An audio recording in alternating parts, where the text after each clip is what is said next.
माननीय मंत्री जी विधेयक को पुनर्स्थापित करें। महोदय, मैं विधेयक को पुनर्स्थापित करूं। अविलंब लोकमत के विषयों को उठाने की अनुमति प्रदान की जाती है। सभी माननीय सदस्यों से आग्रह है कि वह 1 मिनट 2 मिनट में अपनी बात को खत्म करें। Doctor Ricky A.J. Sincon. Thank you, Mr. Speaker, sir. Mr. Speaker, sir, I would begin by saying that land is life. But what is life without land? Mr. Speaker, sir, through you, I would like to draw the attention of the concerned ministry and through this August House about the plight of my people who are living in the border with Assam and Bangladesh. Mr. Speaker, sir, for many years, my people living in the border have been facing persistent threats to their land and even to their life. Time and again, group of miscreants from neighboring Assam and neighboring Bangladesh have been intimidating and threatening the life of my people from time to time, and many times they have forcefully taken away their agricultural produce and even their household produce belonging to my people. Therefore, Mr. Speaker, sir, through you, I would like to mention here that my people are living in constant fear, and many of them have lost their livelihood because their land have been encroached upon and their land have been forcefully taken away by these people. I am afraid, Mr. Speaker, sir, that at this very moment while I am speaking, I am quite sure that there are people like those living in a village called Mukro in West Jaintia Hills, who recently, during the recent district council election, they have been, stopped not to even exercise their franchise. And this is a very serious matter, Mr. Speaker, sir. And these people are terribly in deep despair and living a life of hopelessness and a life which is full of uncertainty. I therefore strongly urge upon the government, both at the centre and also these two state governments, to take up this matter very seriously, Mr. Speaker, sir. And I'm sure that if there is a will, there is a way. And also, Mr. Speaker, sir, I always believe that nothing is impossible if we are sincere, if we are honest, and we have a sense of responsibility to the people whom we serve. Just want to remind us here that we are all here not to be served, but to serve. The people have put their faith and trust in us. And therefore, Mr. Speaker, sir, I urge upon you, through you, to ensure that our people, my people, life are taken care of, that their life is secured. And also here, due to the problem across the border, especially in our neighbouring country, Bangladesh. And therefore, I would urge upon you, Mr. Speaker, sir, that people living in the border, especially again at the Bangladesh border, that our forces who are supposed to man the border take utmost care to be on their toes to protect the life interests of our people. So with these few words, thank you, Mr. Speaker, sir, for this. Thank you, Honourable Member. Thank you. Honourable Member Amra Ramji. माननीय सभापति महोदय, मैं सदन का और सरकार का ध्यान इस ओर दिलाना चाहूँगा कि राजस्थान देश का सबसे बड़ा भौगोलिक क्षेत्र का प्रदेश है, जो सबसे ज़्यादा डेजर्ट प्रदेश है, जहाँ पानी की भयंकर कमी है, 1% पानी है। और आज भी आज़ादी के 75-77 साल के बाद भी 80% जनता, चाहे वो ग्रामीण जनता है चाहे शहरी जनता है, शुद्ध पेयजल के लिए आज भी तरसती है। फ्लोराइड युक्त पानी और खरीद के पीने पड़ता है। इससे ज़्यादा अफसोसजनक बात नहीं हो सकती। इसलिए राजस्थान वो प्रदेश है जहां 1000 किलोमीटर से ज़्यादा अंतर्राष्ट्रीय सीमा पाकिस्तान की लगती है। आज परिवहन के लिए सबसे ज़्यादा परेशानी है, शिक्षा के लिए, चिकित्सा के लिए, क्योंकि आधी आबादी छितरी हुई आबादी है, एक खेत में बसी हुई आबादी है। अभी जल जीवन मिशन में हर घर को नल से जल देने का आह्वान किया है, लेकिन मैं समझता हूँ सबसे पिछड़ा इस योजना में राजस्थान राज्य है। हमारे सीकर, झुंझुनू, चूरू और नीमका थाना के लिए पीने के पानी के लिए एक योजना 7,900 करोड़ रुपए की योजना है, जिसमें 50% केंद्र और 50% राज्य को देना है। केंद्र ने दे दिया, लेकिन राज्य अभी तक देने में सक्षम नहीं है। इसलिए निश्चित रूप से राजस्थान के साथ जो व्यवहार हो रहा है, मैं समझता हूं उसके लिए केंद्रीय और राज्य की योजनाओं में 90% केंद्र दे और 10% राज्य का होगा तो निश्चित रूप से होगा। आज राजस्थान एक एक बूंद के लिए तरसता है। राजस्थान के यमुना का हिस्सा आज तक राजस्थान को 75 साल में नहीं मिला है।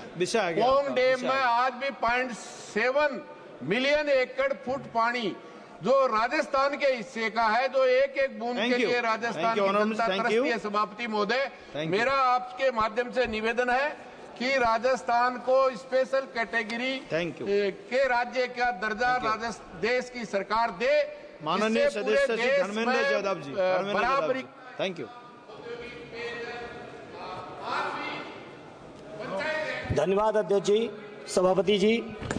सभापति जी, मैं आज आपके माध्यम से देश की संसद का ध्यान, देश की सरकार का ध्यान अपने 1 करोड़ उन कर्मचारियों की ओर ध्यान आकर्षित करना चाहता हूं, जो मैं समझता हूं पूरे देश की व्यवस्था को चला रहे हैं।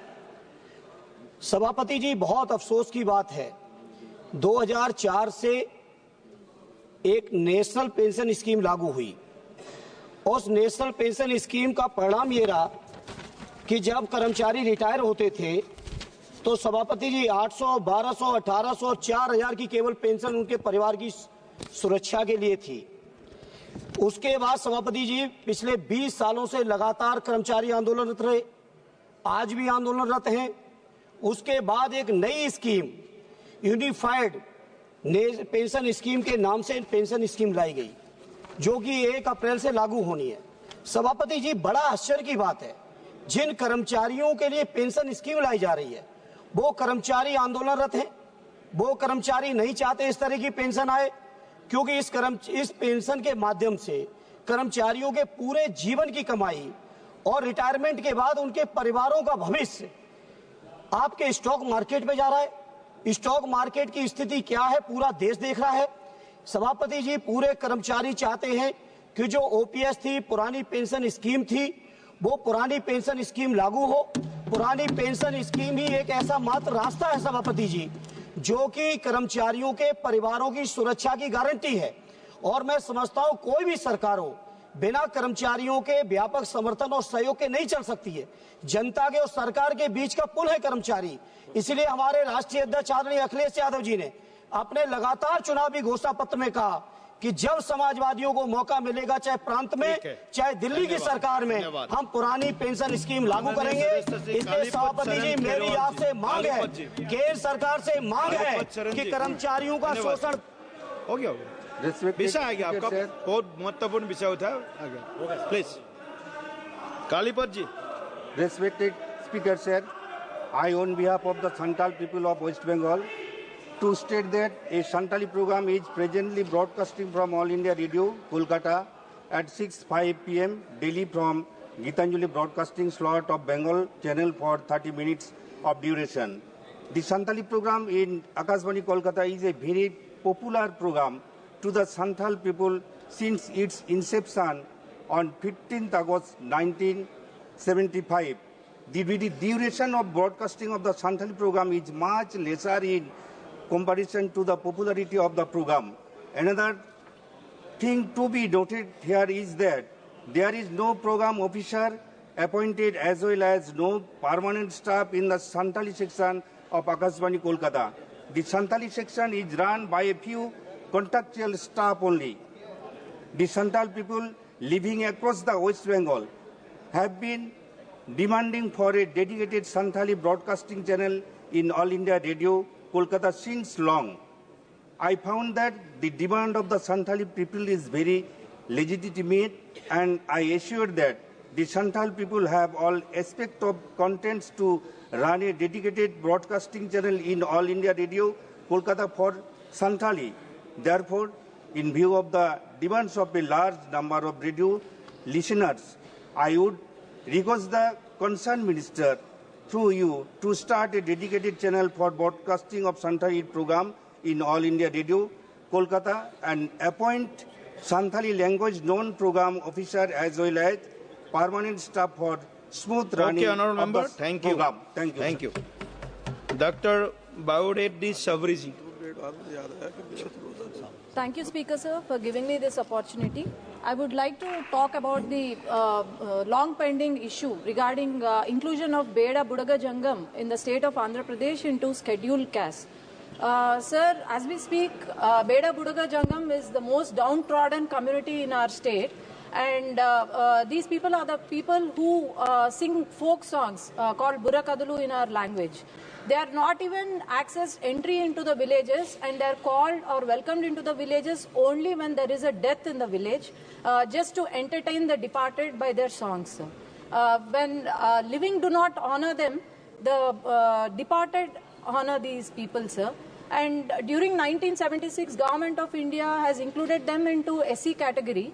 Wherein they had opportunities in education, employment, and also in welfare schemes until 2008. But then afterwards, after bifurcation, also our Andhra Pradesh, in the pretext of there are no Budaga Jangam in our state of Andhra Pradesh, these people have given OC categories from SC. And they have lost all the opportunities. And also there was a raise your committee. concern. There was a your committee demand? in 2007. What is your demand, please? Yes, sir. There was a committee also. And the resolution was also passed by Legislation and Council of Ministers in Andhra Pradesh in 2019 and 2023. So what I request is this Beda Budaga Jangam people, they deserve all the respect, dignity, and also opportunities, sir. And I request the Social Justice Minister, because these people have been given SC category in the state of Karnataka, Maharashtra, Honorable and also Minister is sitting in here. Telangana. But Social why can't Justice Andhra Minister. Pradesh be given this status, sir? So I Okay, request thank you. Social Justice Thank you. Ministry Thank to you, do Honourable some Member. justice to Beda Budaga Jangam people Got of your our point. state, Thank you, sir. Honourable Member. sir. Got your point. Advocate Gopal Kagra Padviji. Advocate Gopalji. So, Mike. Thank you, Chairman, sir, for giving me an opportunity to speak today. I wish to bring to your kind attention an issue regarding the AI technology of China named DeepSeek. Some questions were asked to the DeepSeek AI technology about Tibet being an independent country, but it seems that AI technology answered that Tibet has always been under the control of the Republic of China. I have a screenshot to prove the same. When the DeepSeek technology was asked whether Uttar Pradesh was a part of India, whether it was asked Andhra Pradesh was a part of India, it gave a detailed answer that yes, it is a part of India. But when it was asked that the state of Arunachal Pradesh is a part of India, then the DeepSeek app refused to give any specific answer, and it said that, sorry, that's beyond my current scope, and let's talk about something else. This kind of answer comes after the Sino-India dispute, and that as Chinese ambassador had once claimed that all of Arunachal Pradesh is a Chinese territory amidst a military build-up. The application of China refuses to address Arunachal Pradesh as a part of India. This seems very odd, especially when state of Arunachal Pradesh has been a part of India and the Constitution of India recognizes it so. But yet the Chinese mock India, calling it a southern Tibet. This is shocking, disturbing, and lack of respect to India. The Government of India, and especially the External Affairs Ministry, needs to issue a notice to the Republic of China for issuing such technology and AI applications which hurt the sentiments of Indian people. These kind of answers by a foreign technology has no place in India and should be banned and taken down. By refusing to accept the state of Arunachal Pradesh as a state of India, the AI application has hurt the sentiments of crores of Indians. Strict action needs to be taken against this technology, and India has to answer back. The same technology also refuses to accept that Chinese army has entered part of India. So therefore, I request this concerned ministry, one last 30 seconds, if the Indian government really belongs to the man who is 56-inch chest and out of 5.6-inch chest, then show the red eye to the Chinese and make them correct their mistakes. India should not use American or Chinese technology and should develop its own Indian AI technology. Thank you, Speaker. Thank you. Shri Ziaur Rahman ji.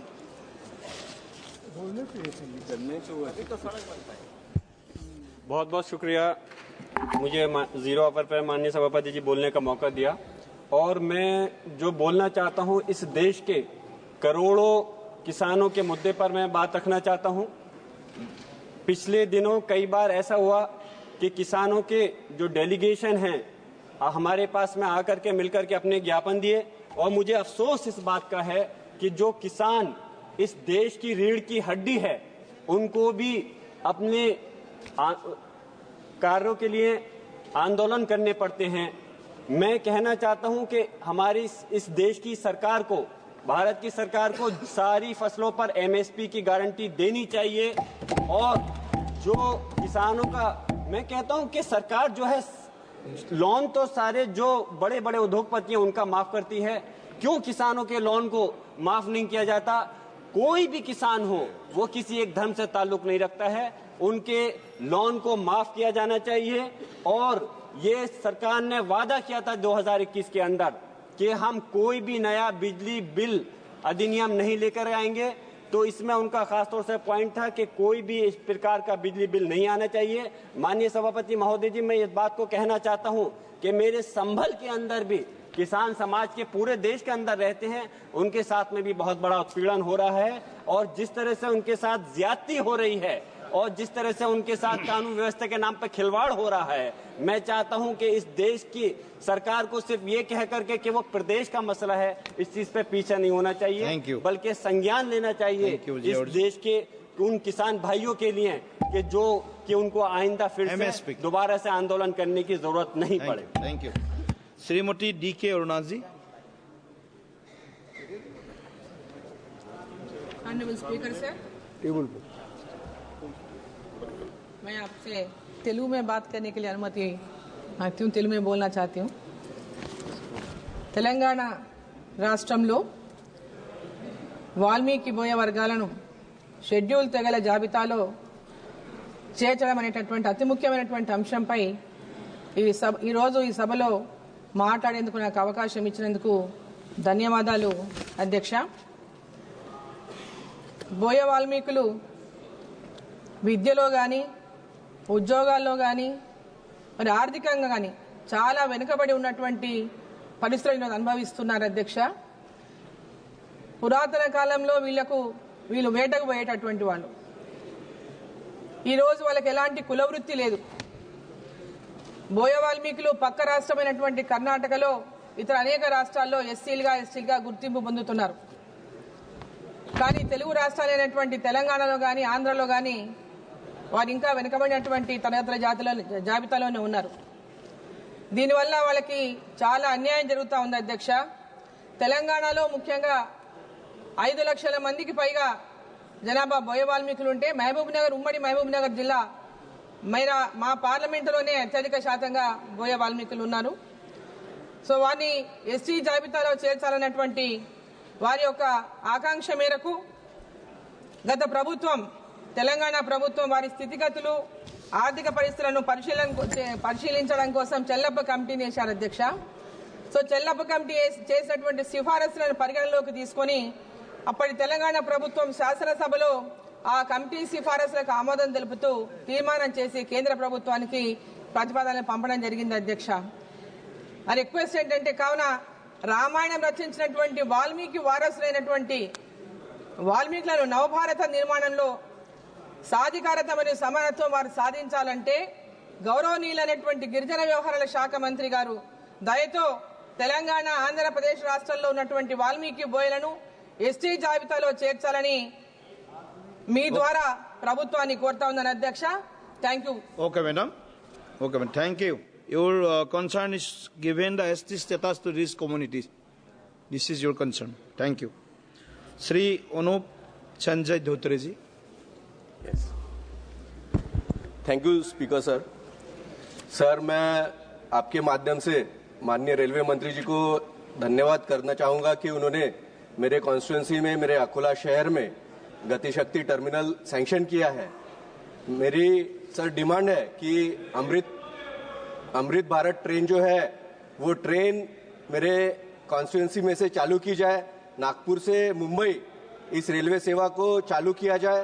Amrit Bharat 2, ये train Vande Bharat 2 के जो सारी facilities है वो इस train में है, परंतु सरकार की जो प्राथमिकता है कि सामान्य आदमी को वंदे भारत जैसी सुविधा मिले और उसे स्लीपर और जनरल कैटेगरी में सस्ती यात्रा करने को मिले.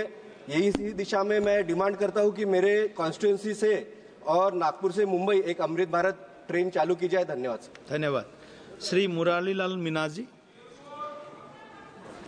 दिलावर गुजर सभापति महोदय, मैं इस सदन के माध्यम से राजस्थान में अत्यंत पिछड़ा वर्ग एमबीसी के तहत 5% विशेष आरक्षण प्रदान करने के विषय पर अपनी बात रखना चाहता हूं, जिसमें गुर्जर सहित 5 जातियां गाड़ियालवार, बंजारा, रेबारी और राइक आते हैं।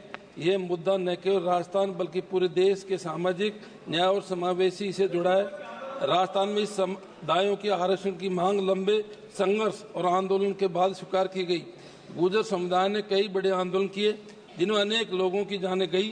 तब चोपड़ा आयोग द्वारा सामाजिक आर्थिक सर्वेक्षण कर यह सुनिश्चित किया गया कि ये समुदाय वास्तव में आरक्षण की पात्रता रखते हैं।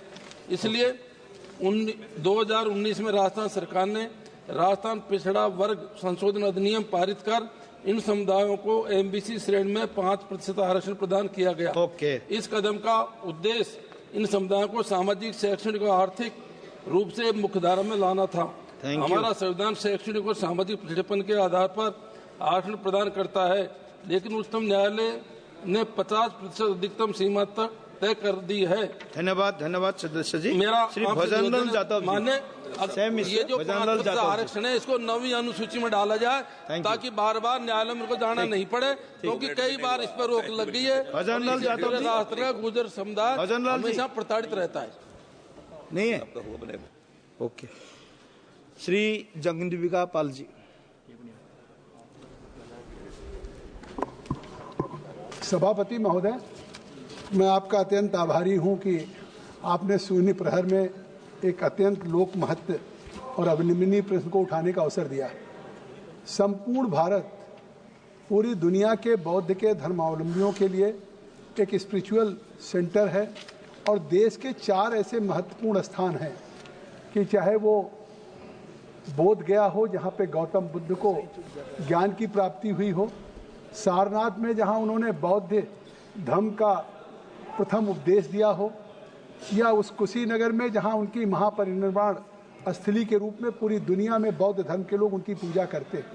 वहीं पे गौतम बुद्ध के पहले सिद्धार्थ के रूप में बाल्यकाल 29 वर्षों तक उन्होंने कपिलवस्तु राजा शुद्धोधन के राजप्रसाद में व्यतीत किया। वहीं से उनको वैराग्य हुआ।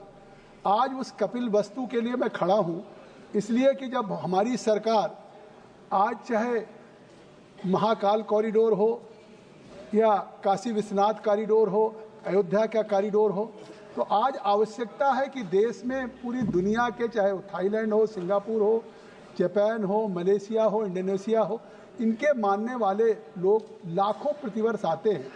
तो इसको हम एक कपिलवस्तु जहां 29 वर्ष तक गौतम बुद्ध रहे हों, और सभापति जी सुन लीजिए कि सम्राट अशोक के शिलालेखों में भी इसका उल्लेख है।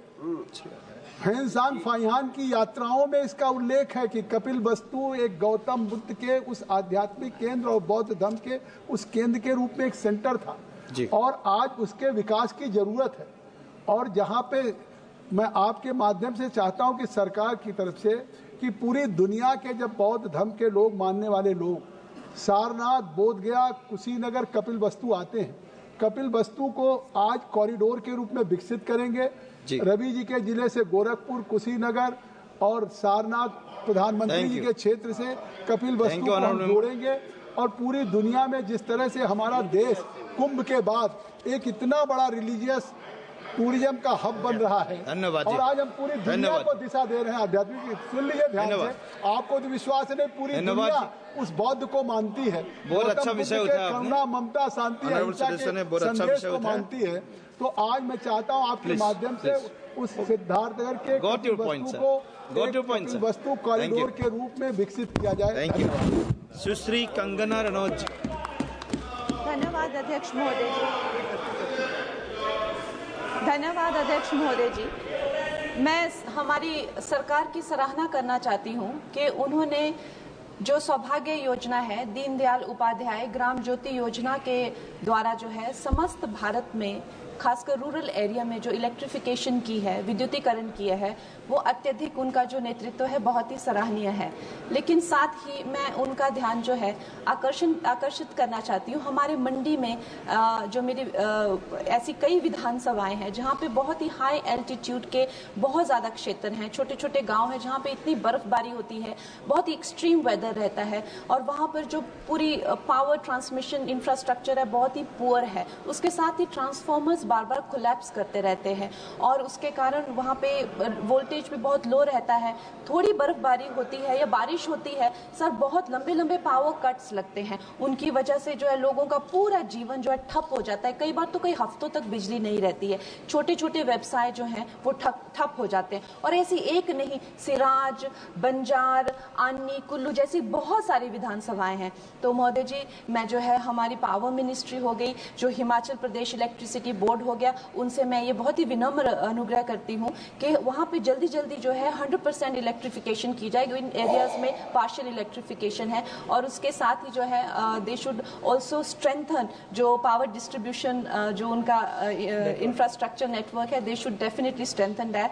और साथ में ही आई रिक्वेस्ट कि हमारे जो नेतृत्व का जो एक विजन है कि हर नागरिक को जो इलेक्ट्रिसिटी मिलनी चाहिए रिगार्डलेस ऑफ जियोग्राफिकल कंस्ट्रेंट, तभी हम लोग पा सकेंगे। धन्यवाद। Thank you. श्री बस्तीपोती नागराजु जी।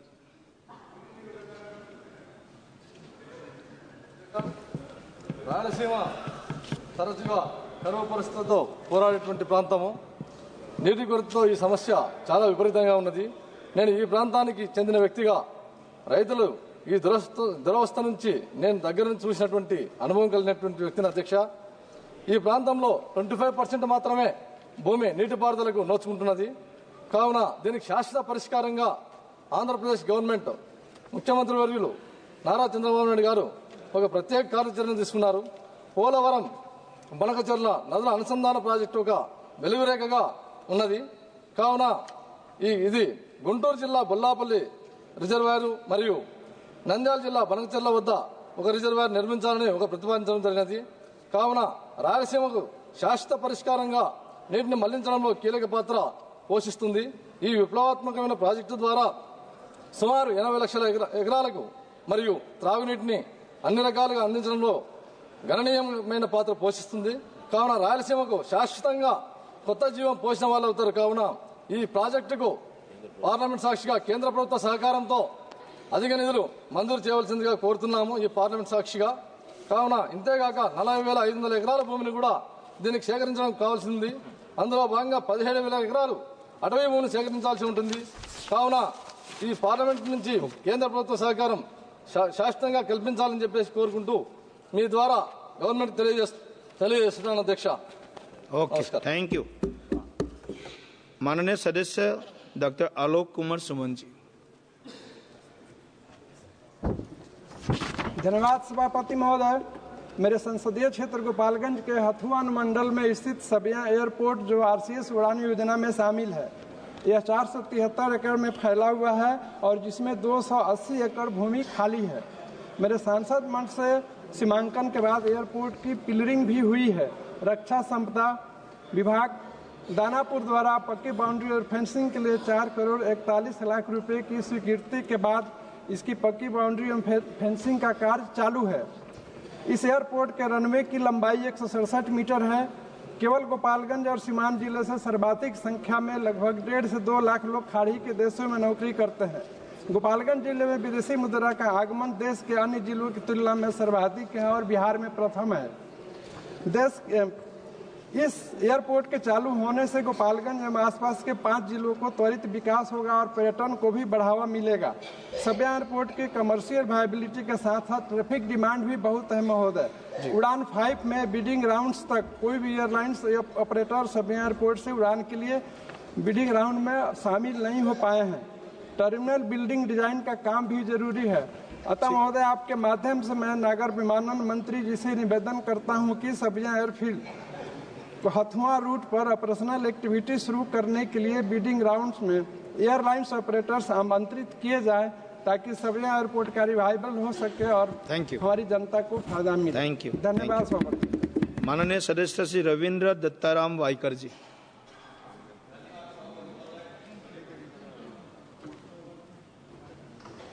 सभापति महोदय, मैं आपके माध्यम से इस सभागृह को बताना चाहता हूं कि हमारे देश में 12 बलूतेदार होते थे पहले और उनके माध्यम से कामकाज चलता था।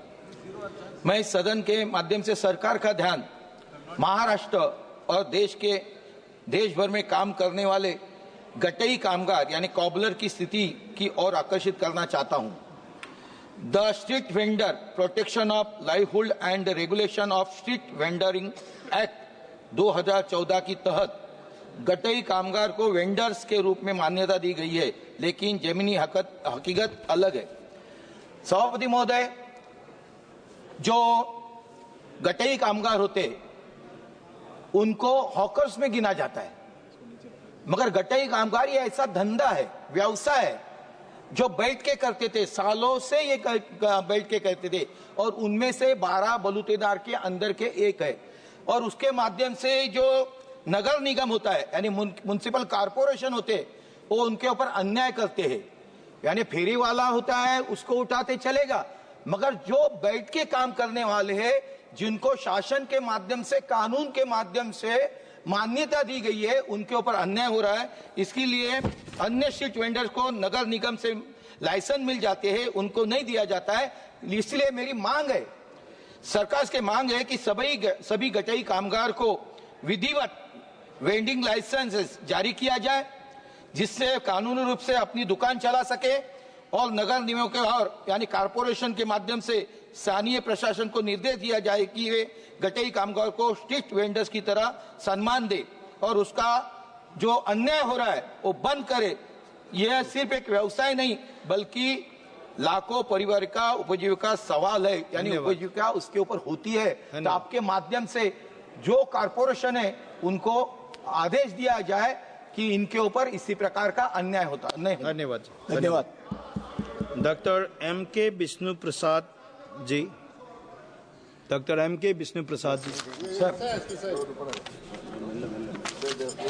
நன்றி பேரவை தலைவர் அவர்களே, எனது கடலூர் பாராளுமன்ற தொகுதியிலே முக்கியமான சந்திப்புகள் இருக்கின்றன. கடலூர், விருதாச்சலம், பண்ருட்டி, பெண்ணாடம் தொகுதியிலே பெண்ணாடம் ரயில்வே ஸ்டேஷன் இருக்கிறது. இங்கே சென்னை டு ராமேஸ்வரம் வந்தே பாரத் எக்ஸ்பிரஸ் என்பது மிக முக்கியமானது. ராமேஸ்வரம் மிக முக்கியமான இடம், நிறைய பக்தர்கள் வந்து கொண்டிருக்கிறார்கள். எனவே சென்னை ராமேஸ்வரம் வந்தே பாரத் எக்ஸ்பிரஸை உடனடியாக ரயில்வே அமைச்சகம் எங்களுடைய பகுதிக்கு விட வேண்டும். அது விழுப்புரம், பண்ருட்டி, கடலூர், மயிலாடுதுறை, கும்பகோணம், தஞ்சாவூர், திருச்சி வழியாக செல்ல வேண்டும். இரண்டாவது, சென்னையிலிருந்து கடலூர் வரை புதிதாக ரயில் பாதை போட வேண்டும். 2007 ரயில் பாதைக்கு போடுவதற்கு ஒப்புதலாகிவிட்டது. ஆனால் இன்று வரை நடைமுறைப்படுத்தவில்லை. எனவே பெருங்குடியிலிருந்து மகாபலிபுரம் பிறகு பாண்டிச்சேரி வழியாக கடலூர் வந்து அடைய வேண்டும். Pallavan express, Vaigai express, pearl city express, Rockfort எக்ஸ்பிரஸை பெண்ணாடம் ரயில் நிலையத்தில் நிறுத்தப்பட வேண்டும். வந்தே பாரத் சென்னை நாகர்கோயில் விருதாச்சலம் ரயில் சந்திப்பிலே நிறுத்தப்பட வேண்டும். மதுரை எக்ஸ்பிரஸ், மன்னார்குடி எக்ஸ்பிரஸ் கடலூர் சந்திப்பிலே நிறுத்தப்பட வேண்டும். பாண்டிச்சேரி, பெங்களூர் வாரத்திற்கு ஒரு முறை இருக்கிறது, அதை தினந்தோறும் அந்த ரயில்வே லைனை நிறுத்த வேண்டும், விட வேண்டும். இறுதியாக தலைவர் அவர்களே, திருச்சி திருவனந்தபுரம் இன்டர்சிட்டி எக்ஸ்பிரஸ் ஆனது மிக முக்கியமானது. அந்த ரயில் கடலூர் வரை நீட்டிக்கப்பட வேண்டும். ஏனென்று சொன்னால் திருச்சி வழியாக அரியலூர், விருதாச்சலம், நெய்வேலி வழியாக கடலூர் வரை திருச்சி திருவனந்தபுரம் எக்ஸ்பிரஸ் விட வேண்டும் என்று மாண்புமிகு பேரவைத் தலைவரை கேட்டுக்கொள்கிறேன். காரணம், கடலூரிலே மிக பெரும்பாலான மாணவர்கள் இருக்கிறார்கள், விவசாயிகள் இருக்கிறார்கள், தொழிலாளர்கள் இருக்கிறார்கள். எனவே அவர்களுடைய எண்ணங்களை பூர்த்தி செய்யும் வகையிலே இதையெல்லாம் மாண்புமிகு தலைவர் அவர்கள் மூலமாக ரயில்வே அமைச்சகம் கேட்டு விடைபெறுகிறேன். நன்றி, வணக்கம். Thank you. Thank you honorable member.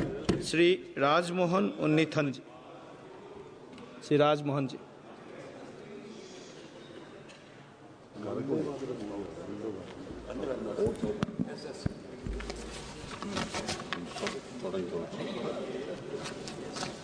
Sir, I would like to present a very serious issue before the House.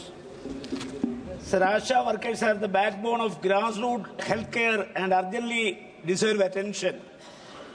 Their ongoing protest in Thiruvananthapuram highlights several unmet demands, including an increased honorarium, timely payments, ₹5 lakhs retirement benefits, and a pension. Despite their crucial role in maintaining Kerala Health Index and managing the pandemic, the state and central government have been evasive, engaging in a counterproductive blame game. Sir, currently ASHA workers are getting just 232 rupees per day as honorarium. They are demanding to increase the amount to 700 per day. They have been carried out a peaceful protest in front of the Secretariat for the last 30 days. The day-night strike is to go to any extent to achieve their rights. As part of that, the Kerala Secretariat will be cordoned off on the 17th of March 2025. Sir, while the state government must advocate for workers' rights, the central government has the fiscal authority to enhance allocation for ASHA scheme. Unfortunately, dismissive remarks from state officials and intimidation tactics have been only worsened the crisis.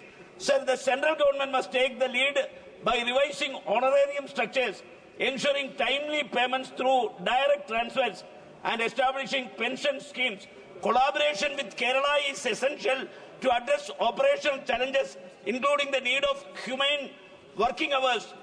Ignoring the plight of ASHA workers undermines India's health governance and betrays those who risk their lives during the pandemic. Sir, I urge upon the central government to initiate dialogue, prioritize the welfare of ASHA workers in policy agendas, and allocate funds transparently. Achieving sustainable solution requires cooperative federalism rather than bureaucratic inertia. It is high time to honor their service with dignity. Action is needed, sir. Thank you very much. Very good point you have raised. Honorable Member Sri Lalu Ji Krishna Ji. Labu Krishna Ji. Sir, thank you, sir. This is a very important issue, sir, so I request your patience, sir, in this matter, sir. It is regarding the large-scale land grabbing and systematic misappropriation of public resources that took place during the previous government led by YSR Congress Party in Andhra Pradesh, sir. Sir, in Andhra Pradesh, land is not just a property, it is security, dignity and legacy for every family, sir. But under YSR Congress regime, this connection was brutally violated. After the NDA government came into power, sir, under the leadership of N. Chandrababu Naidu Garu and Pawan Kalyan Garu, revenue Sadasulu was connected in every village, sir. There was almost, within 4 months, there was almost 2 lakh complaints that were received by the government, sir, in Andhra Pradesh, sir. The whole thing was done in a very systematic way, sir. The central government has allocated substantial funds for the land survey, sir. But these funds were used, instead of using for noble purposes, this fund was diverted and used for this activity, sir. The resurvey became a weapon of coercion, sir. From farmers, ST, SC, BC communities and middle class communities were asked to sell their lands at throwaway prices, sir, to proxies of YSR Congress Party leaders, sir. If refused, their lands were marked as prohibited properties under Section 2022 of Registration Act, rendering them unsellable and trapping them in endless legal disputes, sir. Shockingly, there was almost 40,000 acres of assigned lands was sold at a nominal price, sir, in this modus operandi, sir, illegally converting them to the freehold through orders with the GO MS 596. Sir. This resulted in an estimated 14,831 crore losses to the exchequer and disposition of vulnerable communities. Sir. So just 1 minute, sir.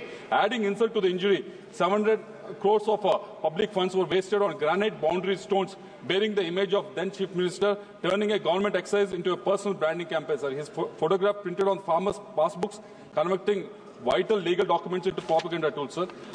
Sir, the plunder didn't stop there, sir. Under the House Patta sites, 3,000 crores were misappropriated, prohibited lands, including 361 acres of Ava lands in East Godavari, 101 acres of mangroves in Kakinada were also manipulated for personal gain. I'm just concluding, sir.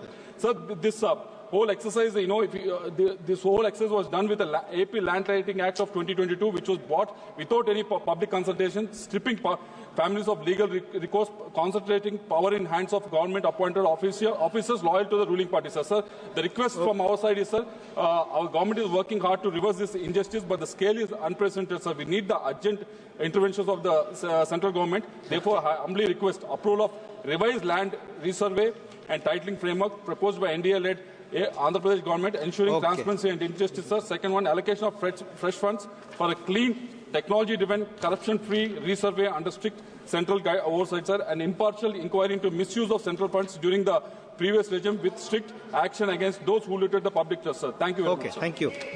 Honorable members, the matters under Rule 377 shall be laid on the table of the House. Members who have been permitted to raise the matters under Rule 377 today and are desirous of laying them may personally hand over text of the matter at the table of the House within 20 minutes. Only those matters shall be treated as laid for which text of the matter has been received at the table within the stipulated time. The rest will be treated as lapsed. Shri Sanjay Haribhau Jadhav ji. धन्यवाद अध्यक्ष महोदय। मैं आपके माध्यम से सरकार का एक महत्वपूर्ण विषय पर ध्यान आकर्षित करना चाहता हूं। महोदय, जैसा कि आप जानते हैं कि भारतीय कपास निगम सीसीआई न्यूनतम समर्थन मूल्य पर महाराष्ट्र सहित देश के संपूर्ण राज्यों में कपास की खरीदी हो जाती है, लेकिन इस खरीदी में महाराष्ट्र में 35 से 36% रुई कपास में निकाली जाती है। उसके बावजूद ये सीसीआई वाले और जिनिंग वालों की मिली भगत से 32 से 33 के बीच का दिखाया जाता है मात्रा में। इसकी वजह से करोड़ों रुपयों का नुकसान भारत सरकार को सहन करना पड़ता है और किसानों को जिस तरीके का भाव किस कपास को मिलना चाहिए वो मिल नहीं पाता है। मैं आपके माध्यम से सरकार को मैं यहाँ पे एक रिक्वेस्ट करना चाहता हूँ कि जो भी कपास खरीदी जाती है उसके माध्यम से जिनिंग फैक्ट्री मालिक और सीसीआई के अधिकारियों द्वारा की जाने वाली धांधलियां रोककर उसकी बड़ी मात्रा में अच्छी एजेंसी के द्वारा इसकी जांच की जाए और किसानों को अच्छे तरीके का भाव मिले, इसके लिए आप अग्रसर हो। मैं इसकी आपकी विनती करता हूं। धन्यवाद।